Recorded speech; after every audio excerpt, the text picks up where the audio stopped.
My name is Elena Morales, and I was 27 years old the night my mother told everyone at the table that she regretted having me. She didn't shout it. She didn't cry. She didn't even look angry. She said it the way someone comments on the weather when the rain has already ruined the day, and there's no point pretending otherwise. We were seated at my Aunt Rosa's dining table, the long one she only brought out for holidays and milestones. Thanksgiving had passed 2 weeks earlier, and this dinner was meant to celebrate my cousin Mateo's engagement. A happy reason, a loud reason. A reason that came with wine bottles stacked by the sink, and food laid out like proof that love still existed in this family. I was seated halfway down the table, between my younger brother Daniel and my aunt's friend Lucia, who smelled like expensive perfume and spoke too loudly when she laughed. My mother sat near the head, across from my father, who was already on his second glass of red wine and smiling more than usual. The room was warm, too warm. The kind of warm that makes your skin itch under your clothes. The chandelier above us cast yellow light that softened everyone's faces, made even old arguments look gentler for a moment. We were laughing about something trivial. Daniel had just told a story about messing up a presentation at work, when my Aunt Rosa raised her glass and said, "Family," in that ceremonial way that meant everyone had to pause. To family, everyone echoed, glasses clinked, wine sloshed. That was when my mother spoke. "I sometimes think," she said, "that if I could do my life over, I wouldn't have become a mother." Her voice wasn't loud, but it was sharp enough to slice through the hum of the room. Conversations stalled mid-breath. Someone's fork scraped against a plate and stopped. She didn't stop there. She turned her head slightly, just enough to look in my direction, but not enough to fully meet my eyes. "And if I'm being honest," she continued, "I regret having Elena." Silence fell so fast it felt physical, like pressure against my ears. I didn't cry. That's the part people always expect when they hear this story. They expect tears or screaming or me running from the room. I did none of that. I sat perfectly still, my hands folded in my lap, my heart beat loud but controlled. Somewhere in my chest, something ancient and heavy shifted, not breaking, not shattering, just settling as if it had finally found the place it belonged. My Aunt Rosa laughed nervously, a sharp sound that died quickly. "Maria," she said, "that's not funny." "I'm not joking," my mother replied. She took a sip of wine. "Everyone always pretends motherhood is sacred. It is. It's a choice. And some choices are mistakes." My father stared at his plate. Daniel's knee bounced under the table so hard it bumped mine. Lucia whispered, "Oh my God," under her breath. I finally looked at my mother then, really looked at her. Maria Morales, 56 years old. Hair pulled back too tight, like always. Lips pressed together in that familiar line that meant she'd already decided she was right. This wasn't a slip. This wasn't the wine. This was something she had rehearsed in her head for years, and finally decided to set down in front of everyone like a dish. She'd cooked too long to care if anyone liked. "You didn't regret Daniel," my Aunt Rosa said carefully. My mother shrugged. "Different circumstances. Different circumstances." That phrase echoed in my mind, dragging memories behind it like tin cans tied to a car. I remembered being 9 years old, standing in the kitchen while my mother scrubbed the same spot on the counter over and over. I had brought home a permission slip for a school trip that needed $20. "We don't have money for this," she'd snapped without looking at me. "It's only, do you think money grows on trees?" she'd interrupted. "Do you know what I gave up?" At the time, I thought she meant money. Now I knew she meant her life.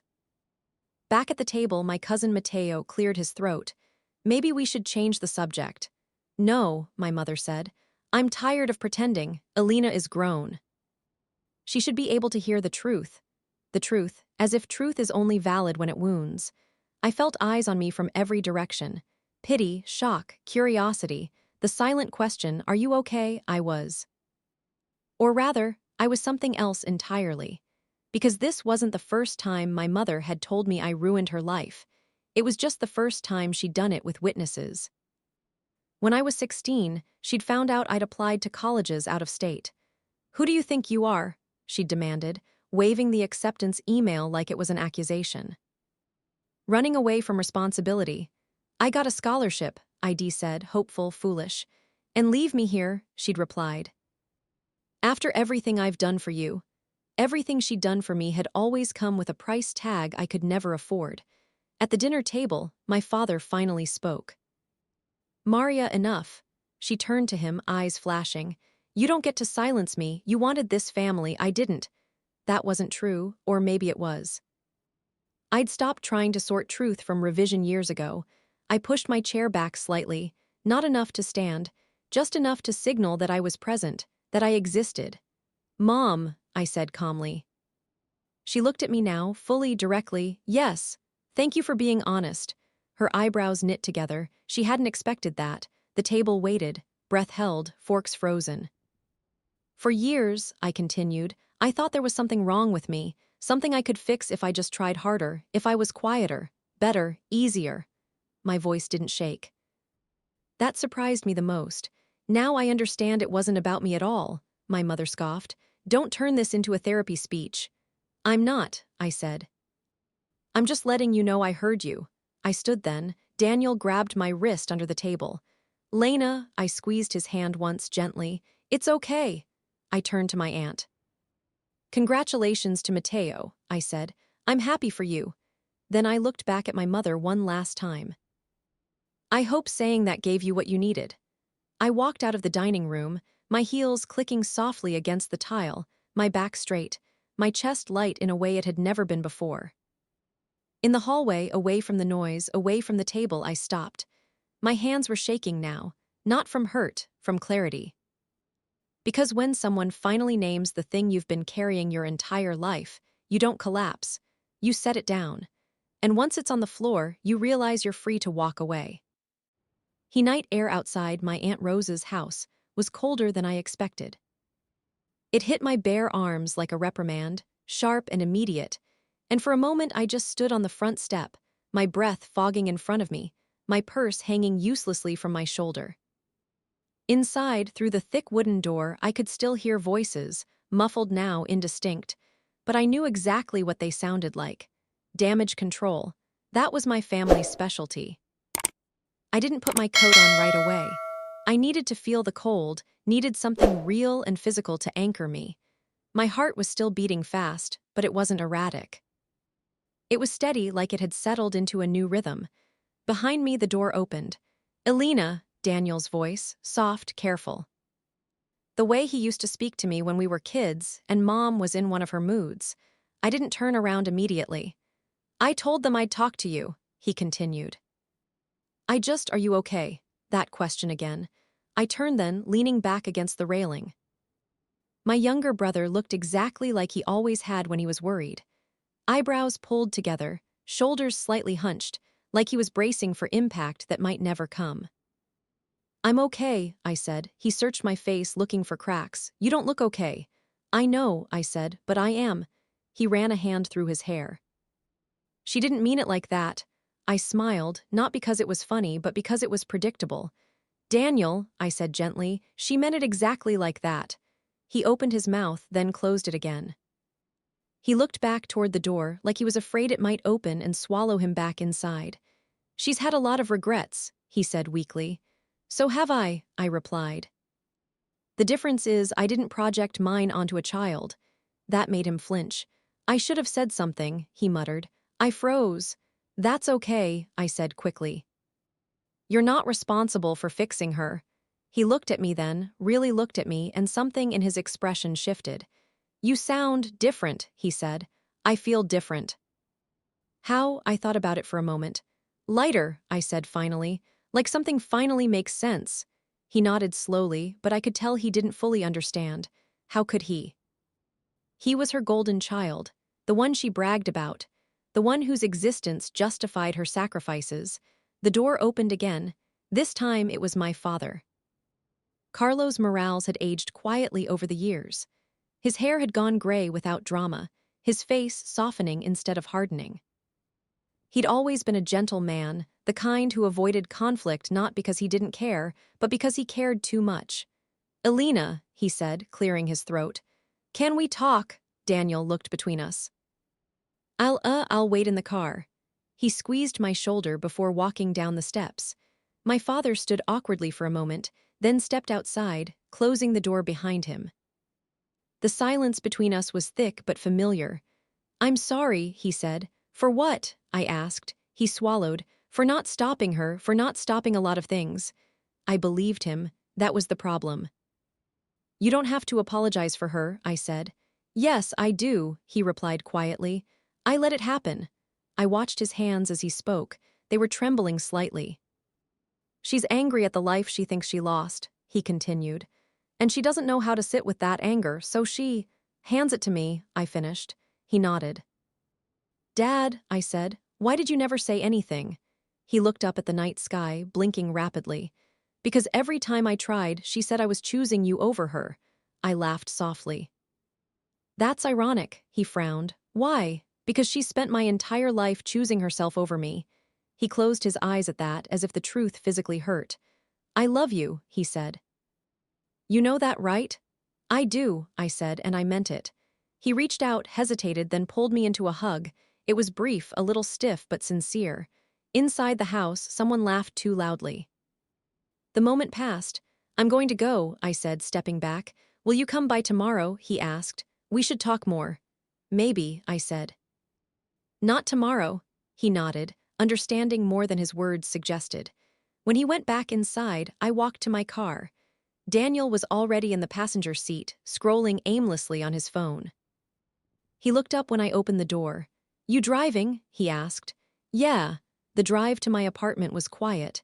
The city lights blurred past us, red and white streaks against the dark. "She's going to regret saying that," Daniel said suddenly. I gripped the steering wheel a little tighter. "No," I said. "She's going to regret that I heard it." He didn't respond.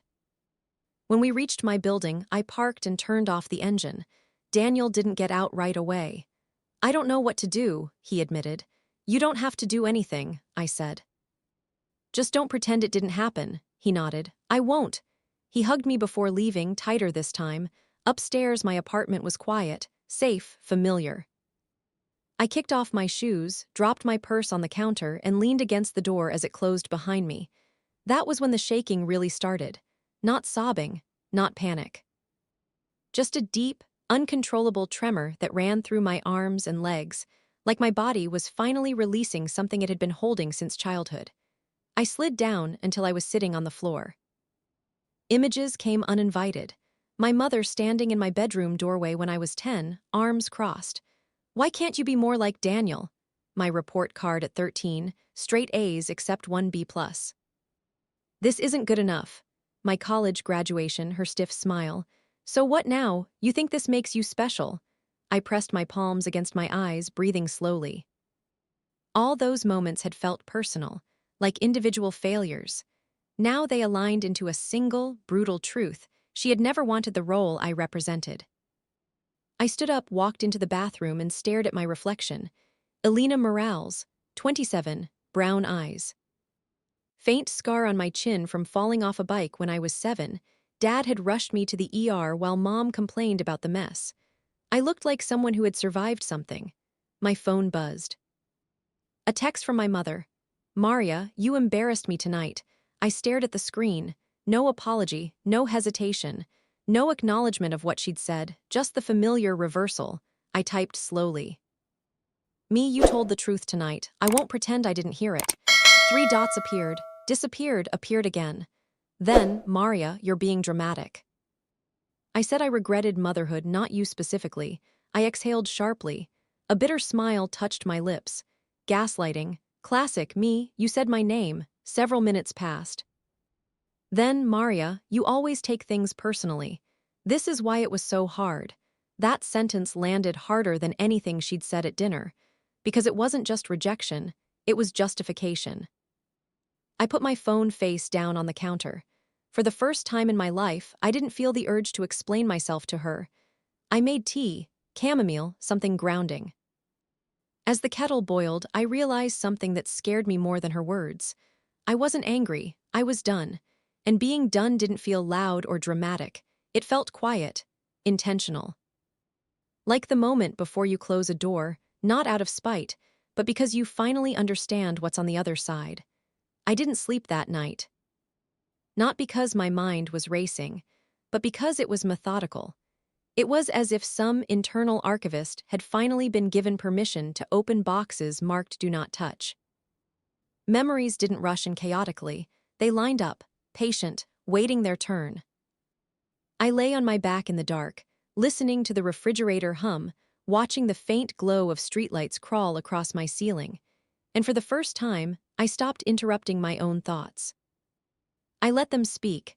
The first memory that surfaced wasn't dramatic, it was small. I was 5 years old, sitting on the kitchen floor with my back against the cabinet, coloring in a book I'd gotten from a grocery store checkout aisle. My mother stood at the sink, washing dishes with sharp, angry movements. "Mommy," I said, holding up the page. "Look." She didn't turn around. "I'm busy," she snapped. I remember staring at the picture, scribbles of purple and green outside the lines, and feeling something settle in my chest. Not sadness, something more instructional: don't interrupt. At the time, I thought that was normal. Mothers got tired. Mothers snapped. That was life.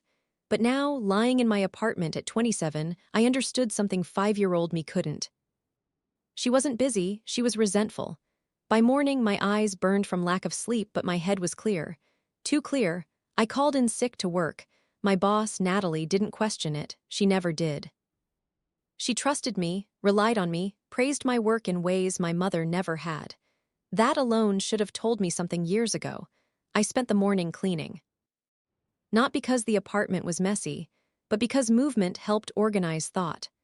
I wiped counters slowly, folded laundry with precision, arranged books on my shelf by height instead of color. Control, order, things my childhood had lacked.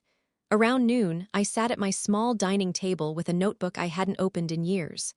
On the first page, I wrote, "When did I first learn I was a burden?" The answer came faster than I expected. Age 7, second grade, parent-teacher conference. I hadn't been in the room, but I'd overheard it from the hallway. My teacher had said something about me being bright and sensitive, words that should have been compliments. My mother had sighed. "She's always like that," she'd said. "Too much. Too much." I remembered the way my stomach had dropped hearing that, even without fully understanding why. After the conference, in the car, she'd said, "You need to toughen up. Life won't coddle you." I'd nodded, staring out the window, absorbing the lesson. "Your feelings are an inconvenience." Another memory surfaced. Age 11. Daniel had a soccer game. I'd wanted to stay home because I had a fever. "You're fine," my mother said, pressing a hand to my forehead too briefly to actually check. "Stop being dramatic." At the field, while my father cheered, I sat on the bleachers, shivering, trying not to cry. When I vomited behind the snack stand, she'd hissed, "Do you know how embarrassing this is?" Not, "Are you okay?" Not, "Let's go home." Embarrassing. I wrote it all down, not as an accusation, as data. Patterns. By mid-afternoon, my phone buzzed again. A voicemail this time, from my mother. I didn't listen to it right away. I made lunch first, ate slowly, stayed present. When I finally pressed play, her voice filled the room, tight, controlled. "Elena, I don't appreciate being ignored. You need to call me back. We need to talk about last night." You can't just walk away from family. There it was, the obligation card. Family to her had always meant proximity without accountability. I didn't call her back. Instead, I grabbed my jacket and went for a walk. The city felt different in daylight, less forgiving, more honest. People hurried past me, absorbed in their own lives, their own private negotiations with pain and hope. No one knew what had happened to me the night before, and that felt strangely empowering. At the park, I sat on a bench and watched a mother help her daughter climb the jungle gym. The girl hesitated at the top, fear written plainly on her face. "I've got you," the mother said. "Take your time." Something inside me twisted. Not envy, recognition, that's what I hadn't had. I'd had shelter, food, education, but I'd never had safety. I checked my phone again. A text from my father. "Dad, I talked to your mom. She's upset, but she loves you." I stared at the word "but." Love conditional, love qualified. I typed back carefully. Me loving someone doesn't give you permission to hurt them. A pause. Then, Dad, I know, I just don't know how to fix this. That made two of us. I went home and pulled out an old storage box from the closet, the one I'd avoided unpacking when I moved in. Inside were childhood relics, school projects, photos, a few birthday cards. I picked up a card from my 10th birthday. The front read, to my daughter. Inside, in my mother's handwriting, be good. Don't make things harder than they need to be. No, I love you. No warmth. Just instruction. I sat on the floor, card in my hand, and felt something finally break, not painfully but cleanly. Like a bone that had healed wrong being reset. I wasn't imagining it. I never had. This wasn't sensitivity, or drama, or weakness. It was neglect dressed up as discipline. I stood and placed the card back in the box, not reverently, not angrily, just neutrally. Later that evening, Daniel called. She's spiraling, he said. She says you're punishing her. I'm not punishing anyone, I replied. I'm choosing space. She keeps asking what she did wrong, I laughed softly. That's new, Daniel sighed. What are you going to do? I thought about that, about the clarity. About the quiet resolve. About the realization that I didn't owe my pain to anyone anymore. I'm going to stop trying to earn something she never intended to give, I said. Silence on the line. Then I support you, he said quietly. That meant more than he knew. That night, for the first time in years, I slept. Not because everything was resolved, but because I finally understood the truth. The wound wasn't fresh, it was old. And now that I could see it clearly, I could finally decide what to do with it. I didn't wake up with clarity, I woke up with resolve. There's a difference. Clarity feels like light pouring in all at once. Resolve feels like a door quietly locking behind you. It was Sunday morning, gray outside. The kind of morning that used to make me feel guilty for not being productive, for not calling my parents, for not proving I was a good daughter by proximity alone. This time, I made coffee and let it get cold while I stared out the window. I thought about the version of myself my family expected next, the apologetic one, the mediator. The one who would smooth things over so everyone could return to pretending.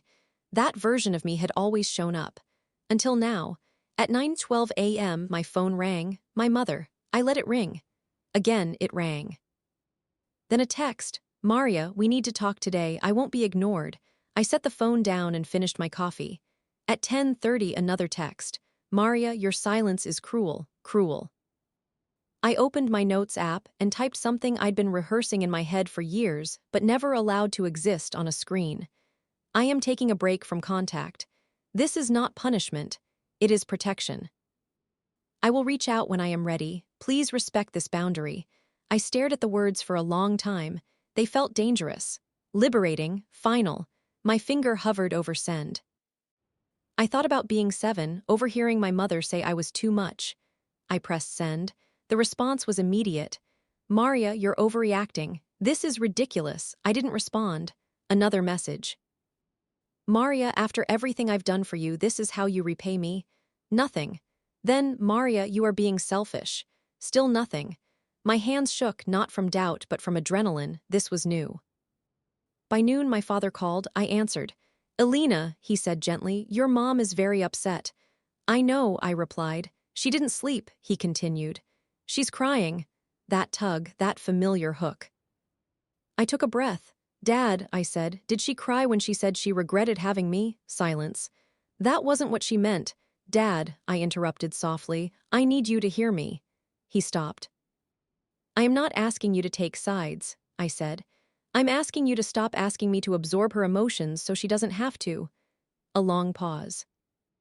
Then quietly, I don't know how to do that. I know, I said. That's why I have to. When we hung up, I felt like I'd run a marathon without moving. The fallout didn't come all at once. It came in waves. My Aunt Rosa texted that afternoon. Rosa, your mother is beside herself. Families say things they do mean. Don't let pride destroy this. I didn't reply. Lucia messaged too. Lucia, she's from a different generation. They didn't talk about feelings. I deleted it. Daniel was the only one who didn't try to fix me. He just sent, I'm here if you need me. That evening, I did something radical. I blocked my mother's number, just temporarily. I told myself that, but even temporary felt seismic. The silence afterward was deafening. No buzzing phone. No guilt-laced messages. No demands, just quiet. And in that quiet, something unexpected happened. I started to feel angry, not explosive anger, focused anger. The kind that sharpens instead of burns. I thought about all the times I'd apologized first. All the times I'd explained myself like a defendant. All the times I'd believed love was something you earned through endurance. I went to my bookshelf and pulled out an old journal from college. Back when therapy had cracked something open in me, but I'd been too scared to go all the way. On the first page, I found a sentence I'd written at 19. I think my mother resents me for existing. I closed the journal. She hadn't just resented me. She needed me to carry that resentment so she wouldn't have to carry it herself. The next day at work, I told Natalie I'd need a few personal days. She didn't ask why. She just said, "Take care of yourself." The simplicity of that nearly made me cry. On Tuesday, I scheduled a therapy appointment. On Wednesday, I cleaned out my phone contacts. On Thursday, I booked a solo weekend trip for the following month, something I'd always wanted to do but never allowed myself because my mother thought it was self-indulgent. Each step felt like claiming territory. On Friday night, Daniel came over. He brought takeout and nervous energy. "She's telling everyone you've cut her off," he said. "That you're unstable." I laughed, not because it was funny, but because it was familiar. "Of course she is. She says you owe her an apology." I looked at him. "For what?" He hesitated. "For hurting her." I shook my head slowly. "No," I said. "She hurt herself by telling the truth out loud." He studied me. "You're serious about this?" "Yes." "How long?" I thought about it. "Long enough to see who I am without her voice in my head." He nodded. Later that night, after he left, I stood in front of my mirror again. Same face, different posture. I realized then that my decision wasn't about punishment or revenge. It was about refusing to participate in a dynamic that required my pain to function. And that kind of refusal, it terrifies people who benefit from your silence. The first thing therapy taught me was that silence is rarely empty. It's usually full of things no one wants to say out loud. I sat on a gray couch in a softly lit office 3 days after blocking my mother's number, my hands wrapped around a paper cup of water I hadn't touched. Across from me, Dr. Hannah Lee waited without urgency, her posture relaxed, her eyes attentive in a way that made me feel both seen and exposed. "So," she said gently, "tell me what brought you here." I laughed under my breath. "Where do I start?" "Anywhere," she replied. "We'll take it one piece at a time." I started with the dinner. With the words my mother had said. With the way they hadn't shocked me as much as they should have. Dr. Lee listened without interrupting, nodding occasionally, her pen still. When I finished, she asked, "Has your mother ever talked about her life before you were born?" The question caught me off guard. "Not really," I said. "Only in fragments, complaints." "Sacrifices? Did she ever talk about wanting children?" I shook my head. "She talked about what she lost by having them." Dr. Lee leaned back slightly. "Often, resentment doesn't begin with the child," she said. "It begins with an ungrieved life." That sentence stayed with me long after the session ended. An ungrieved life. That night, I couldn't stop thinking about my mother before me, before diapers, before school lunches, before being someone's obligation. I realized something unsettling. I didn't actually know her. Not as a person, only as a force. The next clue came from an unexpected place. My Aunt Rosa called. I almost didn't answer, but curiosity won. "Elena," she said, her voice lower than usual. "I want to tell you something, and you might not like it." "I'm listening," she hesitated. "Your mother never wanted to get married." That made my chest tighten. "She was accepted into a nursing program in Chicago," Rosa continued. "This was before you were born. She had plans, big ones." I said nothing. "She got pregnant with you," Rosa said quietly. "And everything changed." The implication hung between us. "Did she want me?" I asked, my voice steady despite the question. Rosa exhaled slowly. "She didn't want to be a mother yet, or maybe ever." But she didn't believe in choices back then. She believed in consequences. After the call ended, I sat very still. I could feel the old narrative trying to take hold. It's my fault. I ruined her life. But therapy had already given me language for that reflex. That was inherited guilt, not truth. The more I asked, the more the story unfolded. My father, after some prodding, admitted that my mother had been different when they were young. She was vibrant, he said one evening over the phone. Funny, ambitious. What happened? I asked. He paused. Life didn't turn out how she thought it would. Neither had mine, but I hadn't blamed a child for it. I went digging not to accuse but to understand. Old photo albums. Faded pictures of my mother in her early 20s, laughing with friends, wearing clothes I'd never seen her wear in my lifetime. She looked free. I felt something close to grief. Not for her lost youth, for the version of her that never made room for me. Another therapy session. She speaks about regret as if it's external, Dr. Lee observed after I shared what I'd learned. As if it happened to her instead of being something she feels. So she hands it to me, I said. Yes, Dr. Lee replied. Because you're tangible, her regret is. That made sick sense. The breakthrough came on a quiet Thursday evening. I was folding laundry when I found an envelope tucked into the bottom of a box I hadn't opened since college. Inside was a letter.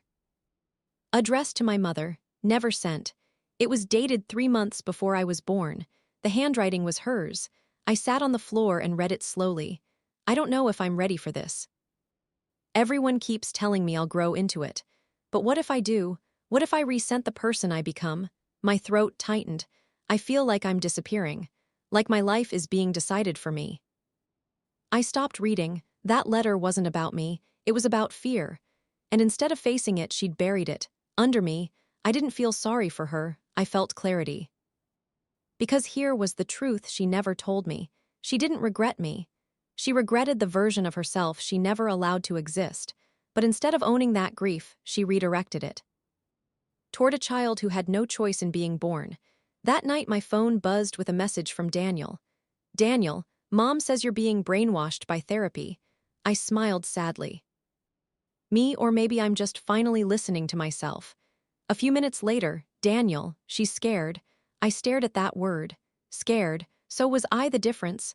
I wasn't making it someone else's responsibility. I wrote in my notebook before bed, understanding someone doesn't mean accepting their harm. For the first time, my mother's story didn't eclipse mine. It existed alongside it. And for the first time, I knew this wasn't just about distance. It was about a reckoning that was coming, because truths like these don't stay buried forever.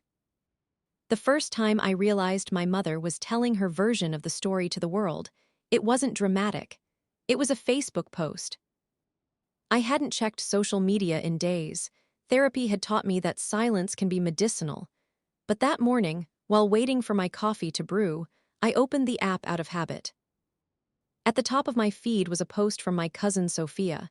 Family is everything, it read. Sad when people forget who stood by them.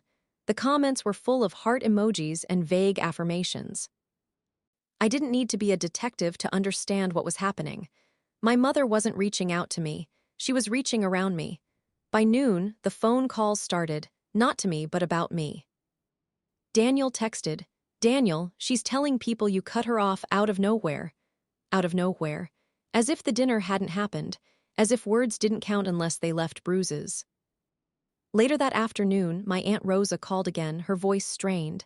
She's very hurt, she said. She doesn't understand why you're doing this. I told her why, I replied.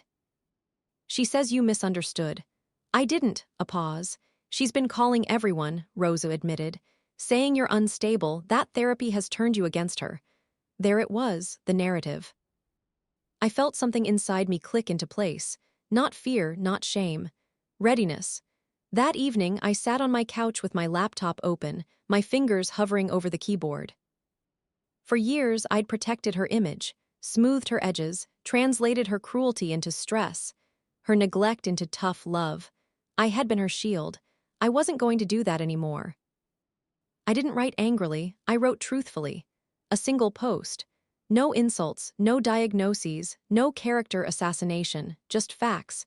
At a family dinner last week, my mother said she regretted having me. I didn't respond with anger. I responded with distance. This isn't punishment, it's self-preservation. I won't engage in public speculation or private rewriting of events. If you weren't there, please don't speak for me. I read it 3 times, then I posted it. The response was immediate. Messages flooded in. Some supportive, some confused, some defensive. A childhood friend messaged, "I always wondered why you were so hard on yourself." A former teacher wrote, "I'm proud of you for choosing yourself." Others were less kind. "You only get one mother. She sacrificed everything for you. This should stay private." I logged off. I didn't owe anyone my pain as proof, but the ripple had already started. The next day, my mother showed up at my apartment, unannounced. I saw her through the peephole, arms crossed, jaw tight, eyes burning. My heart raced, but I didn't open the door. "Elena," she shouted, pounding once. "We need to talk. You don't get to air family business online." I leaned against the door, breathing slowly. "You humiliated me," she continued. "Do you have any idea how that looks?" There it was. Not "are you okay?" Not "I'm sorry." Optics. "I told the truth," I said through the door. My voice was calm, steady. "You're lying," she snapped. "You're twisting my words." "You said my name," I replied. Silence. Then, softer but no less sharp, "You've always been dramatic." I closed my eyes. "I'm not opening the door," I said. She laughed bitterly. "So you're just going to erase me?" "No," I said. "I'm refusing to be erased by you." She pounded again. "You owe me." I didn't respond. Eventually, she left. Daniel called an hour later. "She's furious," he said, "but people are asking questions." "Good," I replied. That night, a message arrived from someone I hadn't heard from in years, my grandmother. My mother's mother. "Abuela, I saw what you wrote. Come see me." I stared at the screen. This was new territory. The next afternoon, I sat at my grandmother's small kitchen table, the smell of coffee and cinnamon filling the air. She studied me with eyes that had seen decades of silence. "You were brave," she said finally. I blinked. "You're not angry," she shook her head. "Your mother has always been angry. It just finally has a name." She reached across the table and took my hand. "She never forgave herself," Abuela continued, "so she punished everyone else." My chest tightened. "She used to say," Abuela added, "if I admit regret, I'll disappear." I swallowed hard. "I don't want to disappear," I said. She squeezed my hand. "Then don't." When I left, I felt something solidify inside me. My mother's version of events was unraveling, not because I attacked it, but because I stopped protecting it. And that terrified her more than silence ever could. Because once the truth is spoken plainly, it doesn't belong to anyone anymore. The message came 3 days later, not from my mother, from my father. "Dad, your mom wants to meet. She says she'll listen this time." I stared at the phone for a long time. The old instinct stirred. Maybe this time will be different. Therapy had taught me to interrogate that thought. Different how? Different for whom? I typed back slowly. Me, "I'll meet her, with conditions." A minute passed. "Dad, what conditions?" Me, "Public place, 1 hour. No yelling, no rewriting what was said." Another pause. "Then, Dad," she agreed. I almost laughed. Agreement had never been her strength. We met at a quiet cafe near the park, neutral ground. No childhood memories embedded in the walls. No home field advantage. She was already there when I arrived. Maria Morales sat stiffly in a corner booth, purse clutched in her lap like armor. Her hair was perfectly styled, her lipstick precise. Control down to the smallest detail. I slid into the seat across from her. For a moment, we just looked at each other. She broke first. "So," she said coolly, "you finally decided to show up." "I set boundaries," I replied. "You agreed to them." Her jaw tightened. "You've always loved rules." I smiled faintly. "I learned from you." That landed. A waitress came by. I ordered tea. My mother ordered coffee she didn't touch. "You embarrassed me," she said once we were alone again. I nodded. "I know. That post—" "I didn't lie," I interrupted. She scoffed. "You took a private moment and turned it into a spectacle." "You made it public first," I said calmly. "At a family dinner." Her eyes flashed. "I was speaking generally." "You said my name." She opened her mouth, closed it. For the first time, she didn't immediately deflect. You don't know what it's like, she said finally. To give up everything. I leaned back slightly. You don't know what it's like to grow up believing you were the price someone paid for their unhappiness. She inhaled sharply. I never said you ruined my life, she said. You didn't have to, I replied. You taught me that every day. Silence stretched between us. People laughed nearby. Cups clinked. Life went on.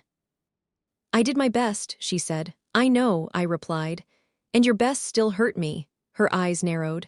So what do you want? An apology? I considered that. I want acknowledgement, I said. I want you to stop telling people I imagined it. She crossed her arms. You're asking me to admit I was a bad mother. I'm asking you to admit you were human, I said. And that your regret wasn't my responsibility. She looked away, jaw working. For a long moment, I thought she might actually say it. Then she straightened. I won't be painted as a villain, she said, after everything I sacrificed. There it was, the line she could not cross. I nodded slowly. Okay, I said. She blinked. Okay, yes, I replied. Now I know what? That this is as far as you're willing to go. Her lips pressed into a thin line. So that's it, you're just walking away. I'm not walking away, I said. I'm stepping out of a role that hurts me. You're choosing yourself over your mother.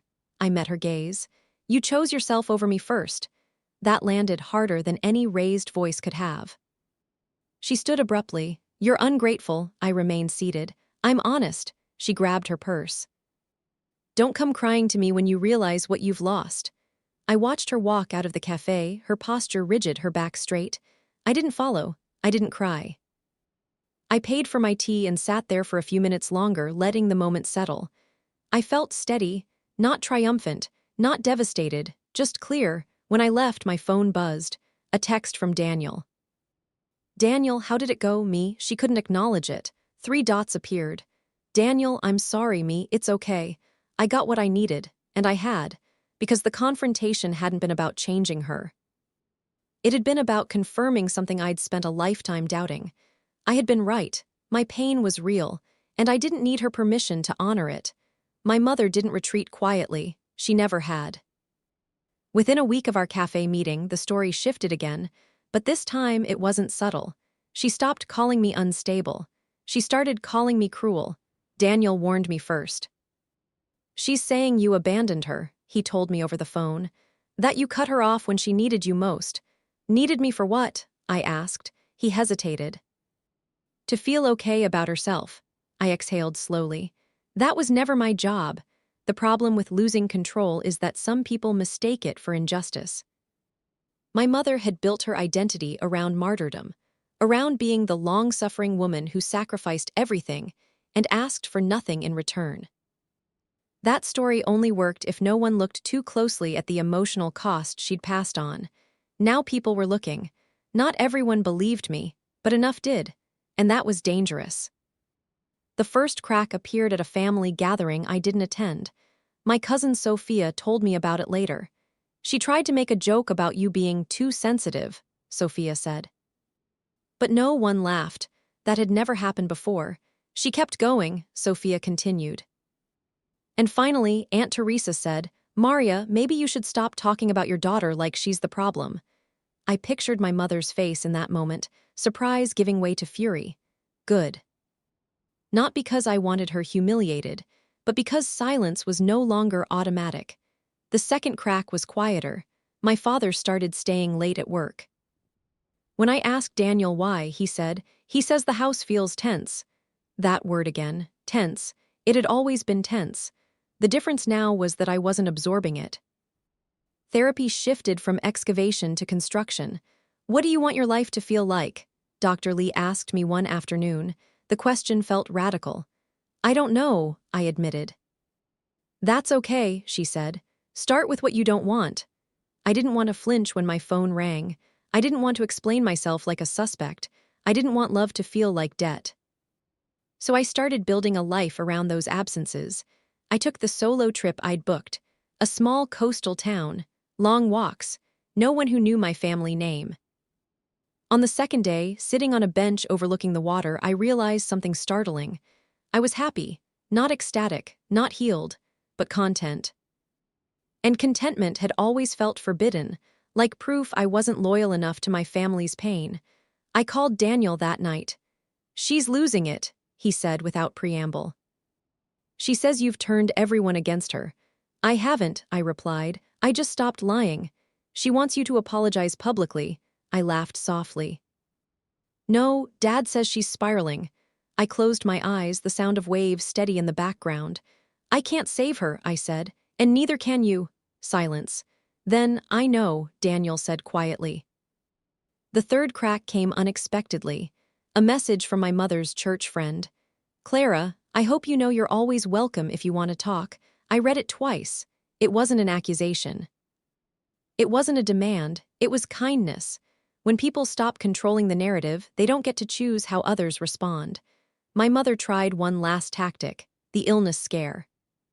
She told Daniel she'd been having chest pains, that she felt faint, that the stress was too much.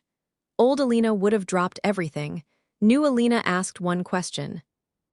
"Did she see a doctor?" "No," Daniel admitted. "She says she doesn't need one."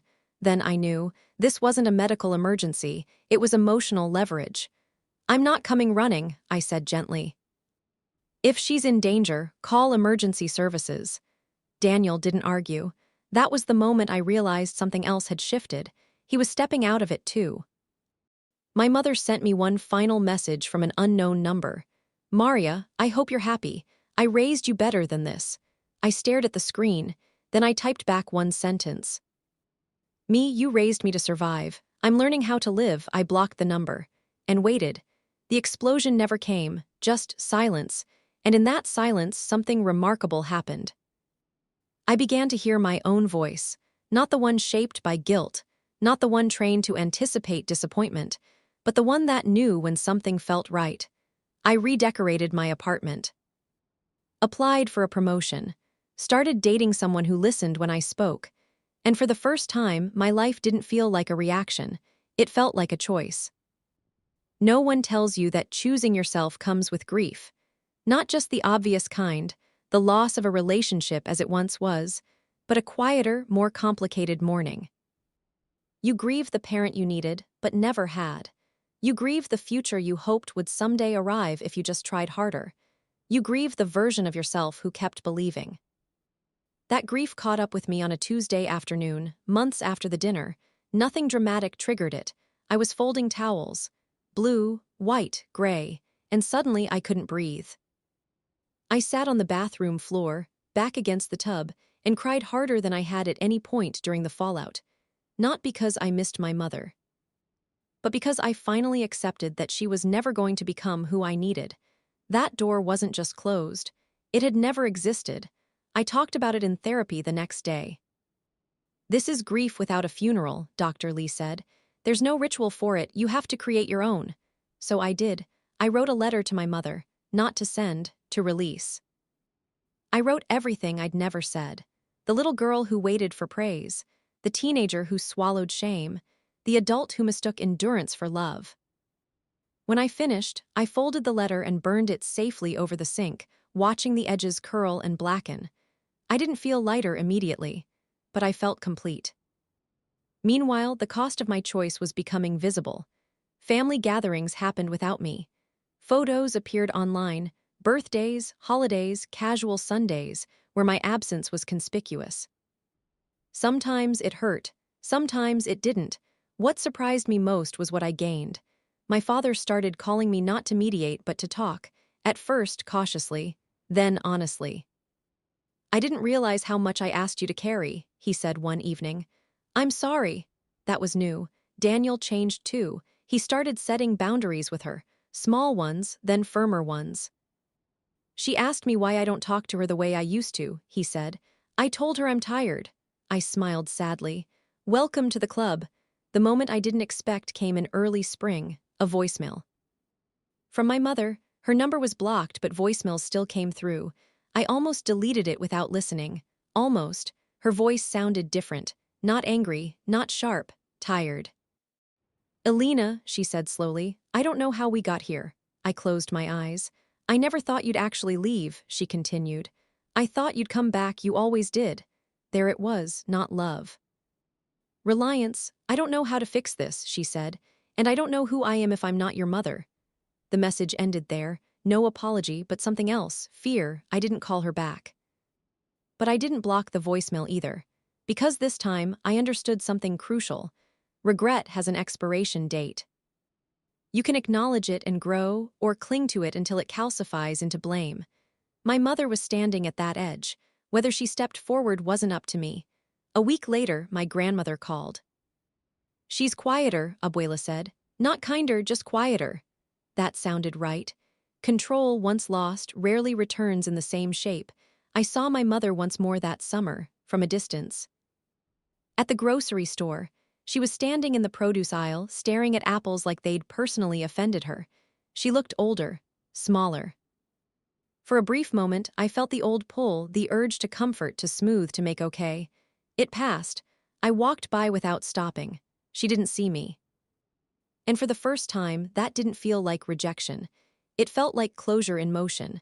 That night, I wrote in my journal, I didn't abandon her. I returned myself. The final conversation didn't happen the way people imagine endings should. There was no dramatic phone call in the rain. No hospital bedside confession. No tearful apology that fixed decades of harm. It happened on an ordinary morning. I was 30 years old. It had been almost 3 years since the dinner. 3 years of distance. 3 years of learning how to exist without bracing myself. 3 years of building a life that didn't revolve around survival. I was making coffee when my phone rang. My father. "Elena," he said, his voice low. "Your mother wants to see you." I leaned against the counter. "Why?" I asked. "She says she's ready to talk, really talk." I closed my eyes. "Is she sick?" I asked. "No," he said. "She's scared." I thought about the voicemail from years ago, about the grocery store, about regret aging without transforming. "Okay," I said finally. "One last time." We met at my parents' house. The house where I'd grown up feeling like a guest. I hadn't been inside in years. Everything looked the same. Too the same. My mother sat at the kitchen table, hands folded, posture rigid. Her hair was grayer now, her eyes tired. "Elena," she said. "Mom," I replied. We sat. No one rushed to fill the silence. She spoke first. "I've been thinking," she said slowly, "about what you said." "About regret." I waited. "I never wanted to hurt you," she continued. I nodded. "I know." That surprised her. "But intent doesn't erase impact," I added. Her lips trembled. "I gave up everything," she said. I met her gaze. "No," I said gently. "You made choices and you never forgave yourself for them." She flinched. "I don't know how to be your mother without losing myself," she whispered. I took a breath. "Then you shouldn't try to be," I said. "Not the way you were taught." She looked confused. "I'm not asking for perfection," I continued. "I'm asking for responsibility." Silence. Then, finally, too quietly, too carefully, "I'm sorry you felt unwanted." There it was, the almost apology. The conditional escape hatch. I stood. She looked up, startled. "Where are you going?" "I came to hear if you could say one thing," I said. "Just one." "What?" I looked at her, really looked at her. "I'm sorry I hurt you," I said. "Not because of how you felt, because of what I did." Her mouth opened, closed. She looked at my father, at the table, at the floor. She couldn't say it. And in that moment, something in me released completely. Not anger, acceptance. "I love you," I said, and I meant it in the truest, most distant way love can exist. "But I won't keep bleeding to prove it." She began to cry. I didn't stay to watch. At the door I paused, and this was the line, the one that ended everything. "I was never your regret," I said calmly. "I was your responsibility." Then I left. Outside, the air felt lighter, not because it was over, but because I was. That was the last time I saw my mother. We speak now only through updates from my father. She tells people she lost her daughter. I don't correct them. Loss implies something taken. I wasn't taken. I was reclaimed. And if there's one thing I know for certain now, it's this. You don't heal by being chosen by someone who couldn't choose you when it mattered. You heal by choosing yourself, fully, finally, without apology.